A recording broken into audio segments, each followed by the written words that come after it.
Assalamualaikum warahmatullahi wabarakatuh. Saya Julia Fahani Wildana Forosta, NIM 273 dari kelas Manajemen G. Saya di sini akan mempresentasikan tentang teori dan analisis perilaku konsumen. Yang pertama yaitu perilaku konsumen. Perilaku konsumen mempelajari mengapa para konsumen akan membeli lebih banyak barang pada harga yang rendah dan mengurangi pembeliannya pada harga yang lebih tinggi. Dan seorang konsumen menentukan jumlah dan kombinasi barang yang akan dibeli dari pendapatannya. Selanjutnya yaitu dua pendekatan dalam teori perilaku konsumen.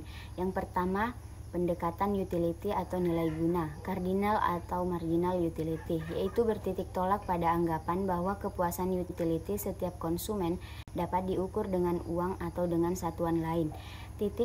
Utility yang bersifat kardinal seperti kita mengukur volume air, panjang jalan, atau berat sekarung beras. Selanjutnya pendekatan utility ordinal atau kurva kepuasan sama, yaitu bertitik tolak pada anggapan bahwa tingkat kepuasan konsumen dapat dikatakan lebih tinggi atau lebih rendah tanpa mengatakan berapa lebih tinggi atau lebih rendah utility yang bersifat ordinal. Selanjutnya yaitu pendekatan marginal utility. Utility atau nilai guna adalah kepuasan yang diperoleh seseorang dari mengkonsumsi barang-barang. Untuk menjelaskan perilaku konsumen dalam memenuhi kepuasannya digunakan anggapan. Yang pertama, utility dapat diukur dengan uang atau satuan lain. Yang kedua, berlaku hukum Gosen, yaitu semakin banyak suatu barang dikonsumsikan, maka bertambah kepuasan, atau marginal utility yang diperoleh dari setiap tambahan yang dikonsumsikan akan menurun. Dan yang ketiga, konsumen selalu berusaha mencapai kepuasan total yang maksimum.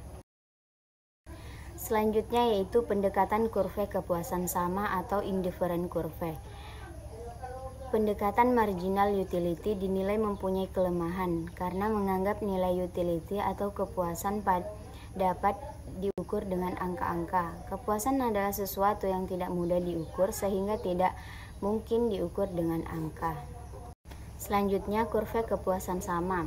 Kurva kepuasan sama adalah tempat kedudukan titik-titik kombinasi dua jenis barang yang dikonsumsi yang memberikan tingkat kepuasan yang sama pada konsumen.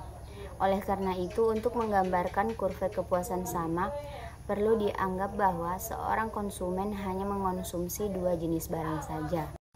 Daftar kombinasi makanan dan pakaian yang memberikan tingkat kepuasan yang sama, yaitu kombinasi A, jumlah barang makanannya 10, pakaian X 2. Kombinasi B, jumlah barang makanannya 7, pakaian X 3. Dan tingkat substitusi marginal 3/1 sama dengan 3. Kombinasi C, jumlah barang makanan Y5, pakaian X 4, tingkat substitusi marginal 2/1 sama dengan 2. Kombinasi D, jumlah barang makanan Y4, pakaian X 5, tingkat substitusi marginal 1/1 sama dengan 1. Kombinasi E, jumlah barang makanan Y2,8, pakaian X 7, dan tingkat substitusi marginal 1,2/2 sama dengan 0,6. Kombinasi F, jumlah barang makanan Y2, pakaian X 10, dan tingkat substitusi marginalnya yaitu 0,8/3 sama dengan 0,27. Selanjutnya yaitu pendekatan atribut. Pendekatan atribut adalah pendekatan yang relatif baru, yang menganggap bahwa yang diperhatikan konsumen bukanlah produk secara fisik, tetapi atribut yang terkandung di dalam produk tersebut. Pendekatan ini menggunakan analisis yang digabungkan dengan analisis kurva indifferent, yang dimana atribut suatu barang adalah semua jasa yang dihasilkan dari menggunakan dan atau pemilikan barang tersebut. Pendekatan ini juga memiliki pandangan bahwasanya konsumen dalam membeli produk tidak hanya karena daya guna, tetapi karena karakteristik atau atribut-atribut yang disediakan produk tersebut. Pendapatan atribut didasarkan pada asumsi bahwa perhatian konsumen bukan terhadap produk secara fisik, melainkan lebih ditunjukkan kepada atribut yang bersangkutan. Dan yang terakhir yaitu teori pilihan konsumen. Pilihan konsumen atau teori pilihan konsumen adalah teori ekonomi mikro yang menghubungkan kurva permintaan konsumen dengan preferensi konsumen. Teori ini berusaha memahami sumber permintaan konsumen atau melalui teori konsumen. Teori ini memandang bahwa konsumen sepenuhnya memahami apa yang mereka pilih. Dalam ekonomi, pilihan konsumen tidak hanya bergantung pada kepuasan atau utilitas produk, tetapi juga pada garis anggaran mereka.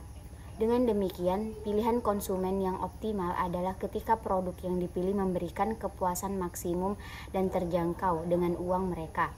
Dalam grafik, pilihan optimal terjadi pada titik perempatan antara kurva indiferen dan garis kendala anggaran.